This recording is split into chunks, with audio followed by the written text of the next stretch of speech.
नमस्कार मित्रांनो, आपण टी परीक्षा 2024 साठी महत्त्वाच्या प्रश्नांची सिरीज सुरू केलेली आहे. आज आपण परिसर अभ्यास या घटकावर महत्त्वाचे 30 प्रश्न घेणार आहोत आणि ते प्रश्न अत्यंत महत्त्वाचे असणार आहे आणि ते प्रश्न आपण अत्यंत कमी वेळात कोणताही टाइमपास न करता घेणार आहोत. चला सुरू करूया. पहिला प्रश्न, शिक्षण प्रक्रियेचा घटक नाही. विद्यार्थी, 2 शिक्षक, 3 शिक्षण पद्धती आणि 4 वर्गखोली. बघा, विद्यार्थी हा शिक्षण प्रक्रियेचा घटक असतो, शिक्षक पण शिक्षण प्रक्रियेचा घटक असतो, शिक्षण पद्धती सुद्धा शिक्षण प्रक्रियेचा घटक असतो. फक्त वर्गखोली हाच काय शिक्षण प्रक्रियेचा घटक नाही. म्हणून पर्याय क्रमांक 4 हेच काय आपलं उत्तर. पुढचा प्रश्न, कोणत्या शिक्षण पद्धतीत गुत्ते पद्धती वापरली जाते? पर्याय बघा, 1 नंबर डाल्टन, 2 बेसिक, 3 मॉन्टेसरी आणि 4 वरीलपैकी सर्व. तर याचं जे उत्तर आहे मित्रांनो, पर्याय क्रमांक 1 डाल्टन या शिक्षण पद्धतीत काय केली जाते? गुत्ते पद्धती वापरली जाते. यानंतरचा प्रश्न बघा, बालोद्यान पद्धतीत कोणत्या शिक्षण पद्धतीस म्हटले जाते? बालोद्यान पद्धती कोणत्या शिक्षण पद्धती म्हटले जाते? तर बघा, पर्याय 1 प्रायोगिक पद्धत, 2 किंडरगार्टन पद्धत, 3 प्रकल्प पद्धत आणि 4 करा आणि शिका पद्धत. तर पर्याय क्रमांक 2 हेच काय आपलं उत्तर. किंडरगार्टन, गार्टन नसेल ते गार्डन आहे. त्यानंतरचा प्रश्न बघा, अज्ञातातून ज्ञाताकडे ही शिक्षण पद्धती आहे. पर्याय बघा, विगमन, 2 निगमन, 3 सहसंबंध, 4 निरीक्षण. तर याचं जे उत्तर आहे मित्रांनो, पर्याय क्रमांक 2 निगमन. निगमन असं आहे ते. यानंतरचा प्रश्न बघा, अध्ययनाचा नियम आहे रिकाम जागा. 1 अभ्यासाचा, 2 तत्परतेचा, 3 प्रभावाचा आणि 4 वरीलपैकी सर्व. हे जे नियम आहे मित्रांनो, अभ्यासाचा पण नियम आहे, तत्परतेचा पण नियम आहे, प्रभावाचा पण नियम आहे, वरीलपैकी सर्व हे अध्ययनाचे काय आहेत? नियम आहेत. म्हणून पर्याय क्रमांक 4 हेच काय आपलं उत्तर आहे. आता पुढचा प्रश्न, मज्जासंस्था व त्याच्या विकाराच्या अभ्यासास काय म्हणतात? मज्जासंस्था आणि त्याला जो विकार होतो त्याच्या विकाराच्या अभ्यासास काय म्हटलं जातं? पर्याय क्रमांक 1 न्यूरोलॉजी, 2 बायोलॉजी, 3 यूरोलॉजी, 4 हिमॅटॉलॉजी. तर याचं जे उत्तर आहे मित्रांनो, मज्जासंस्थाचा जो अभ्यास केला जातो त्याला म्हणतात न्यूरोलॉजी. काय म्हणतात? न्यूरोसायन्स, न्यूरोलॉजी असं म्हटलं जातं.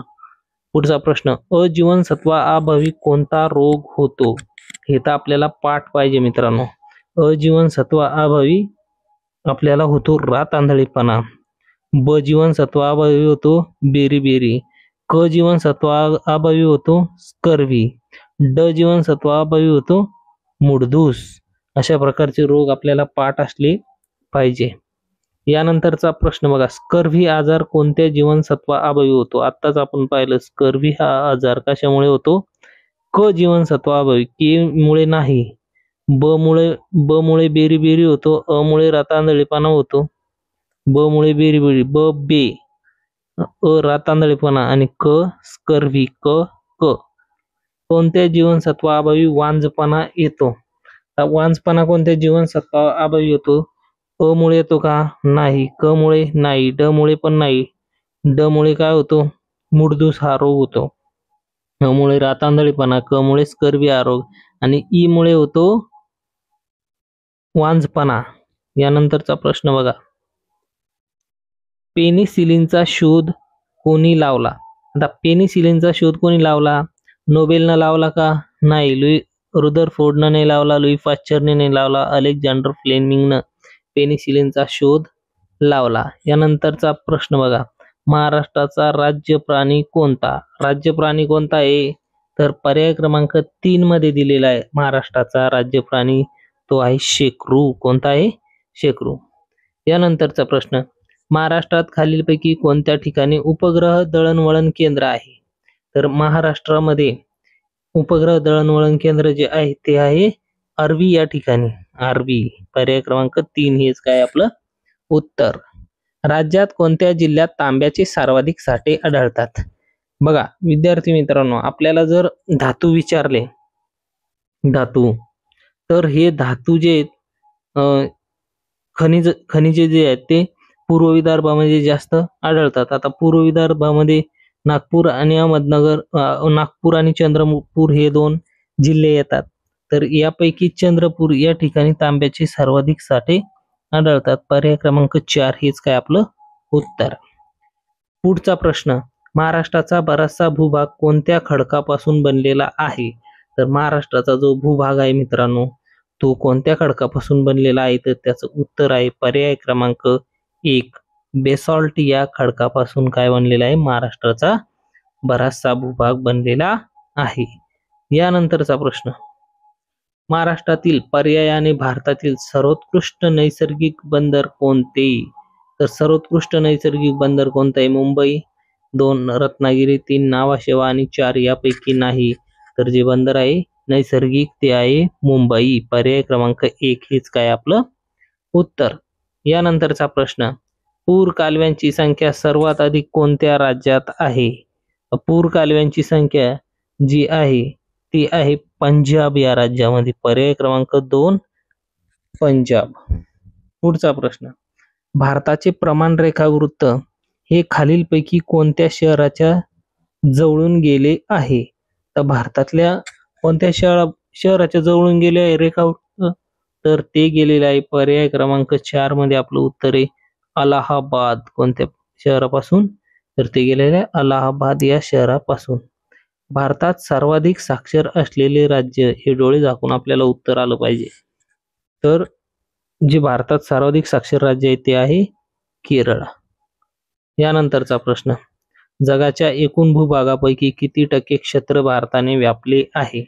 तर जगाच्या एकूण भूभागापैकी 2.4% एवढं क्षेत्र जे आहे ते भारताने व्यापलं आहे.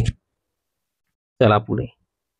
यानंतरचा प्रश्न बघा, अरवली पर्वतात सर्वाधिक उंचीचे शिखर कोणते आहे? तर याचं जे उत्तर आहे मित्रांनो पर्याय क्रमांक 3, अरवली पर्वतामध्ये गुरु शिखर हे सर्वाधिक उंचीचं शिखर आहे. पुढचा प्रश्न, शिवनेरी किल्ल्यावर रिकाम जागा देवीचे मंदिर आहे. तर शिवनेरी किल्ल्यावर पर्याय क्रमांक 2 आहे याचं उत्तर शिवाई देवीचं मंदिर आहे. कोणत्या देवीचं मंदिर आहे? शिवाई देवीचं मंदिर आहे. पर्याय क्रमांक 2 हेच काय आहे आपलं उत्तर. सईबाई ही कोणाच्या घराण्यातील मुलगी होत्या? सईबाई ह्या पर्याय क्रमांक 4 बघा, फलटणचे निंबाळकर यांच्या घराण्यातल्या काय होत्या? मुलगी होत्या. पुढचा प्रश्न बघा मित्रांनो, शिवरायांचा विवाह खालीलपैकी कोठे झाला? शिवरायांचा विवाह पर्याय क्रमांक 1 दिलं रायगड, 2 लाल महाल, 3 राजगड आणि 4 पुरंदर. तर याचा जो पर्याय आहे मित्रांनो पर्याय क्रमांक 2 लाल महाल इथे, लाल महाल जो पुण्यामध्ये आहे, तिथे शाहिस्ते खानाची बोटे शिवाजी महाराजांनी कापली होती. याच ठिकाणी शिवाजी महाराजांचा शाही विवाह झाला होता. पुढचा प्रश्न, शहाजीराजे कोणत्या भाषेचे पंडित होते? तर शहाजीराजे जे होते ते संस्कृत भाषेचे पंडित होते. कोणत्या भाषेचे? संस्कृत. पर्याय क्रमांक 3 मध्ये दिलेले आहे आपलं उत्तर.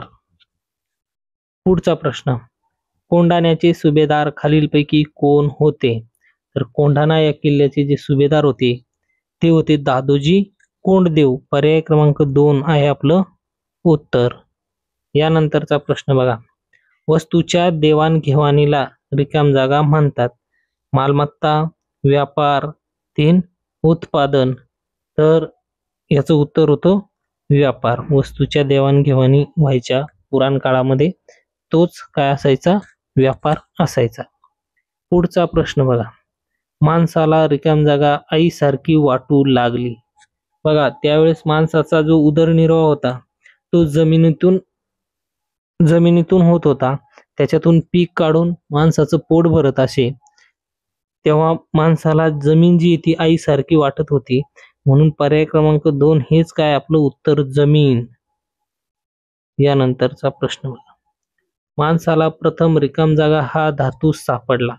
सर्वात आधी जो धातू सापडलाय तो आपण म्हणतो ना अश्मयुग, अश्मयुगानंतर ताम्रयुग. तांबे हा धातू सर्वात आधी सापडला होता. कोणता धातू? तांबे. आणि त्याच युगाला काय म्हणत होतं? ताम्रयुग. पर्याय क्रमांक 3 मध्येच काय आपलं उत्तर आहे? तांबे. यानंतरचा प्रश्न, खूप तापवल्यानंतर तांब्याला आकार देणे. रिकाम जागा. अवघड होते का? नाही होत. धातू तापवल्यानंतर त्याला आकार द्यायला सोपं होतं. स्थैर्य ते कठीण होते का सोपे होते? तर पर्याय क्रमांक 4 मध्ये आहे आपलं उत्तर, सोपे होते. यानंतरचा प्रश्न बघा, तांबे व कथील यांच्या मिश्र धातूला रिकाम जागा म्हणतात. तर तांबे आणि कथील यांच्यापासून बनतंय पितळ. काय बनतं? पितळ. आणि आपलं उत्तर पर्याय क्रमांक 4 मध्ये दिसतंय. पर्याय क्रमांक 4 हेच काय आपलं उत्तर, पितळ. बघा, अशा प्रकारचे नवनवीन व्हिडिओ पाहण्यासाठी आमच्या चॅनलला नक्की सबस्क्राईब करा आणि टाकलेले जे महत्त्वाचे व्हिडिओ आहेत ते नक्की पहा. आणि असाच व्हिडिओ रिपीट जर पाहिले तुम्ही तर परीक्षेमध्ये दुसरं वाचायची गरज सुद्धा पडणार नाही. धन्यवाद मित्रांनो.